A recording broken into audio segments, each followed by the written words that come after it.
Tim wakes up in the desert as the only survivor of the helicopter crash as Episode 7 of Monarch begins. Meanwhile, at the nearest airport, Kate and Kentaro discuss what their father was doing with Godzilla. Now, Kate is the one who wants to know more while her brother wants to escape from everything. Unknowingly to them, someone is about to kidnap May in the bathroom. Kate and Kentaro try to find her but are unsuccessful. Tim arrives at the airport, and they jump on him, thinking Monarch abducted May. He starts talking about their grandparents, explaining they knew the world is much bigger than everyone thinks. Their father is the one who opened his eyes to that. They strike a deal. If Tim helps them find May, they'll help him find Shaw. Meanwhile, in Monarch Outpost 88, Duval and Shaw arrive with armed henchmen and take control of the place. Dr. Barnes, who was in the bathroom when they came, manages to escape and contact Verdugo. Kate says they need to contact May's sister, as it was her request when she was almost dying on the ice. Tim says that's not her real name. She is using a fake passport and is called Cora. 30 months earlier, she was hired by a tech company, AET. She asked her boss, Brenda, why she was hired and why a code she created disappeared without her agreement. However, Brenda says everything there is the company's property and that Cora needs to earn a place. Kate, Kentaro, and Tim visit May's house to learn more about her. They create a story that all of them are in an online manga group and met in Japan. May's sister suspects them and leaves the house to see if they'll go after her. They convince her they are trustworthy, and she tells them about AET. Cora made the company's system crash and ran away to Japan. Cora is currently talking with Brenda, who says she could have been part of something great. However, Cora tells her she knows what they are secretly doing. She found videos of them doing horrible and cruel experiments on monkeys. At the same time, Tim activates a Titan alarm still in test in the city, so they can use the ruckus to enter the company.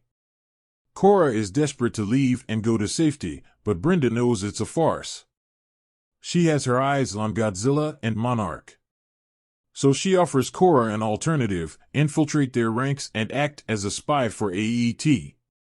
Tim, Kate, and Kentaro find her in the building and try talking to her. However, she says she was just using them. She doesn't want to go with them. When they leave AET, Verdugo is there to talk with them. She's angry, but Kate convinces her to help Cora with the same deal she has with Tim. Cora wants to be the only one who'll pay for her mistakes, so she doesn't accept the offer to act as a spy. Suddenly, Brenda receives a phone call. It's Verdugo, and she is successful in changing Brenda's mind because Cora is free now. She goes home and meets Kate and Kentaro once again. She also tells them to call her May.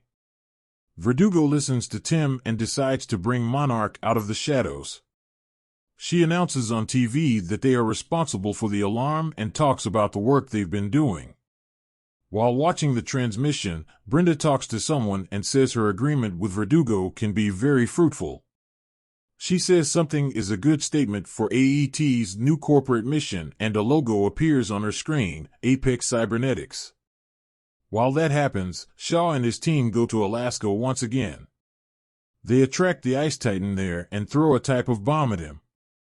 When they explode, they kill it and create an enormous crater. Shaw rejoices to see that. The episode review.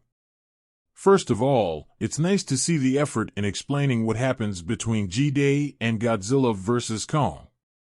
Apex Cybernetics is a tech company working as a rival to Monarch and the one responsible for creating Mechagodzilla.